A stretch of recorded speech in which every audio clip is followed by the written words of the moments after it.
Hello viewers, welcome to our YouTube channel. आज के इस टॉपिक में हम बात करेंगे मॉडल्स ऑफ ऑर्गेनाइजेशनल बिहेवियर। देखिए, इससे पहले वाले टॉपिक में हमने ऑर्गेनाइजेशनल बिहेवियर टर्म पढ़ा था। अब इसके डिफरेंट डिफरेंट मॉडल्स को स्टडी करेंगे। मॉडल्स को लेके क्या कंसर्न है? Organisational behaviour models are defined as a structural model that describe the relationship between the employees and different levels in the organisation. इसका मतलब क्या है?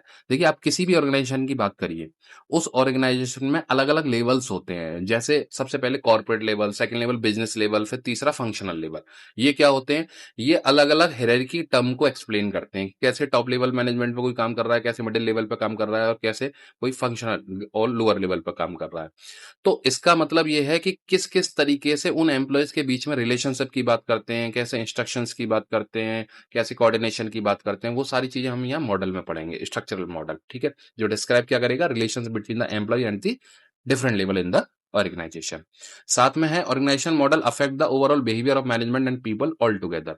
वो भी क्या करता है? ऑर्गेनाइजेशन के मॉडल क्या करते हैं? रिफ्लेक्ट करते हैं ओवरऑल बिहेवियर को, किसके? मैनेजमेंट के, टॉप लेवल के, एंड द पीपल टुगेदर, और लोगों के साथ में।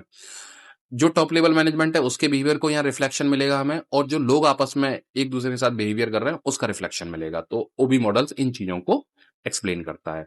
तो ये डिफरेंट डिफरेंट मॉडल्स हैं। जैसे सबसे पहला है फ्यूडल, दूसरा है ऑटोक्रेटिक, तीसरा है कस्टोडियल, फिर है सपोर्टिव, फिर है कलेजियल, फिर है ह्यूमन वैल्यू मॉडल, फिर है कंटिजेंसी मॉडल। ये सारे 7 मॉडल्स हैं, इंपॉर्टेंट मॉडल्स हैं ओबी के। इनको हम वन बाय वन डिस्कस करते हैं। देखिए, पहला है फ्यूडल मॉडल। फ्यूडल मॉडल क्या कहता है? इसमें पहली लाइन में देखिए, समझिएगा कि यहाँ पे feudal model is defined as a type of model that considers the employee working in an organisation as an inferior element. इसको ध्यान से देखिएगा, inferior element of the organisation means, inferior का मतलब होता है लेस वैल्यू वाली चीज। लेस वैल्यू से मतलब है कि ऐसी भी कुछ ऑर्गेनाइजेशंस होती हैं जहां पे एम्प्लॉयज को बहुत कम वर्थ दी जाती है। कम वर्थ से मतलब है एम्प्लॉय हर ऑर्गेनाइजेशन में एक इंपॉर्टेंट पार्ट है, लेकिन कुछ ऑर्गेनाइजेशन, कुछ कंपनीज ऐसी भी होती हैं जहां पे एम्प्लॉयज को बहुत कम तरीके से वैल्यूएट किया जाता है। सबसे सेकंड लास्ट लाइन के साथ इसको कंटिन्यू करिएगा। For various decision and actions in the company the desires and value of the people were not considered. क्योंकि बहुत सारी कंपनीज में एम्प्लॉयज को बहुत लेस कंसिडरेशन में रखा जाता है। थर्ड लाइन भी देखिएगा, third last, the working employees were given less value in the feudal model. तो ये एक ऐसा मॉडल है जहां पे एम्प्लॉयज को बहुत लेस वर्थ दी जाती है। उसका उनका जो कंसिडरेशन है बहुत माइनर लेवल पर कंसिडरेशन होता है। तो ये एक मॉडल है, लोगों की सोच है, एम्प्लॉयर्स की सोच है, टॉप लेवल मैनेजमेंट का माइंडसेट है कि एम्प्लॉयज तो हमारे लिए काम करेंगे, उनको हम पेमेंट दे रहे हैं और उनको हम ज्यादा वर्थ नहीं देते, डिसीजन मेकिंग हम सब अपने हाथ में रखेंगे। तो ये फ्यूडल मॉडल है। उसके बाद हम सेकंड बात करते हैं ऑटोक्रेटिक मॉडल। ऑटोक्रेटिक का मतलब होता है तानाशाह।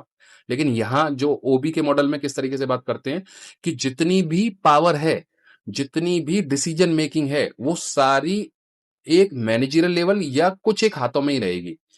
देखिए, फ्यूडल मॉडल में तो वर्थ कम दी जा रही थी, लेकिन यहां पे उनको डिसीजन मेकिंग नहीं दी जा रही है। आप सेकंड लास्ट लाइन पढ़िए, the lower level employee has less control over the assign duties and compare to upper level authorities. क्योंकि यहां अथॉरिटी की बात कर रहे हैं, तो जो सिर्फ काम करने का एक इंस्ट्रक्शन है एम्प्लॉयज को, डिसीजन मेकिंग का इंस्ट्रक्शन नहीं है। डिसीजन मेकिंग कौन लेगा? सुपीरियर लोग, सुपीरियर पोजीशन, सुपीरियर डेजिग्नेशन। तो ऑटोक्रेटिक मॉडल का मतलब होता है तानाशाह, कि वो अपने हिसाब से, जो सीनियर पोजीशन है, अपने हिसाब से काम करवाती हैं। एम्प्लॉइज को सिर्फ काम करवाया जाता है कि आप ये टास्क दिया गया, इसको कंप्लीट करिए। अगर कहीं डिसीजन मेकिंग की बात आए तो हमसे पूछिए। तो ऑटोक्रेटिक का मतलब है एक तरीके से तानाशाह, अपने हिसाब से काम करवाना और अपने हिसाब से चीजों को मॉडिफाई करना। Autocratic model. दूसरा, तीसरा है आपका कस्टोडियल मॉडल। कस्टोडियल मॉडल क्या कहता है? यहां पे थोड़ा सा सपोर्ट है एम्प्लॉय को लेके, कि यहां पे जो एम्प्लॉय को सिक्योरिटी प्रोवाइड की जाती है उसकी जॉब से रिलेटेड, उसकी वर्किंग कंडीशंस को लेकर। थोड़ा सा पढ़िएगा इसमें। Custodial model is defined as a type of model where economic resources, इसको ध्यान से देखिएगा, where economic resources are considered as the root level. In this model, the employee and working professionals of the company are adapted to the benefits and security provided by the company, as every employee considers security as the major parameter while working। जब वो काम कर रहा है तो उसको proper उसकी economic security उसको जरूर मिलेगी, कि भाई अगर आप काम कर रहे हो तो आपको पैसे से रिलेटेड, आपकी जॉब से रिलेटेड आपको ये सिक्योरिटी हम प्रोवाइड कर रहे हैं, आप आराम से काम करिए। ये कस्टोडियल मॉडल कहता है। उसके बाद हम सपोर्टिव मॉडल की बात करते हैं। सपोर्टिव मॉडल, जैसा नाम है, सपोर्ट करता, मतलब ऑर्गेनाइजेशन, कंपनी एम्प्लॉयज को सपोर्ट कर रही है रूट लेवल से लेके अपर लेवल तक। किस किस चीजों को लेके सपोर्ट कर रही है? थोड़ा सा पढ़ते हैं इसमें। As the name itself suggest the supportive model is defined as a type of model that considers leadership as its root level. In this model the employee are oriented toward their participation and job performance. This model helps employee to improve their overall performance, enhance learning. ये जो model है इसमें जो senior positions होते हैं वो employees को support करते हैं, हेल्प करते हैं कि आप अपनी लर्निंग को कैसे इंप्रूव कर सकते हैं, आप अपनी परफॉर्मेंस को कैसे इंप्रूव कर सकते हैं, आप उस चीज पर काम करिए, एज ए एम्प्लॉय काम करिए। Top level management, middle level management आपको सपोर्ट करने के लिए तैयार है। तो ये है सपोर्टिव मॉडल, ठीक है। उसके बाद बात करते हैं हम कलेजियल मॉडल। कलेजियल मॉडल क्या है? ये सपोर्टिव मॉडल का एक फर्दर एक्सटेंशन है। The collegial model is a further extension of the supportive model. The word collegial means bodies of different individual working towards a common goal. Common goal को लेकर different different bodies जो काम कर रही होती हैं उस पर कंसिडरेशन होता है। The partnership is the root level of the collegial model. The approach adopted in the team work approach. इसका जो मेन क्रक्स है ना वो टीम वर्क अप्रोच है। कलेजियल मॉडल में टीम वर्क अप्रोच को सबसे ज्यादा कंसिडरेशन में रखा जाता है। ये माना जाता है कि लोग अगर टीम में काम करेंगे, एक स्पेसिफिक गोल को लेकर काम करेंगे, तो उनका जो रिजल्ट है वो बहुत पॉजिटिव होगा और ऑर्गेनाइजेशन के लिए बहुत फ्रूटफुल होगा। कलेजियल मॉडल का मतलब टीम वर्क अप्रोच, ठीक है। उसके बाद ह्यूमन वैल्यू मॉडल, जैसा नाम है इसका, ह्यूमन वैल्यू से मतलब है इस मॉडल में कंपनी ये मान के चलती है कि हमारे लिए जो मैन पावर है, जो लोग हैं, जो एम्प्लॉइज हैं, वही सब कुछ है।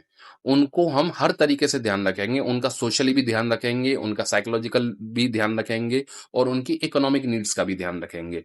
तो इसमें ह्यूमन की वैल्यू को वर्थ दी जाती है, तभी इसका नाम है ह्यूमन वैल्यू। मतलब ह्यूमन की वैल्यू को वर्थ दी जाती है, इसी वजह से हम इसको ह्यूमन वैल्यू मॉडल बोलते हैं कि भाई आपकी जो रिक्वायरमेंट है उसको हम कंसिडरेशन में कर रहे हैं, आप अच्छे से काम करिए और हम आपका ध्यान रखेंगे। तो ह्यूमन वैल्यू मॉडल है ये, ठीक है। इसके बाद बात करते हैं कंटिंजेंसी मॉडल। कंटिंजेंसी, जैसे नाम होता है ना कंटिंजेंसी के जैसे, होता तो कंटिंजेंसी का मतलब एक तरीके से इमरजेंसी काइंड ऑफ होता है, लेकिन यहाँ क्या मॉडल मॉडल है कंटिंजेंसी मॉडल में कि आप जो सेकंड पैराग्राफ है उसको देखिएगा, उसकी सेकंड लाइन को, contingency model is also known as a hybrid model. इसका मतलब क्या है कि जैसी सिचुएशन ऑर्गेनाइजेशन को लग रही है उसी हिसाब से अपनी जो डिसीजन मेकिंग है, अपना जो मॉडल है वो चेंज कर देते हैं।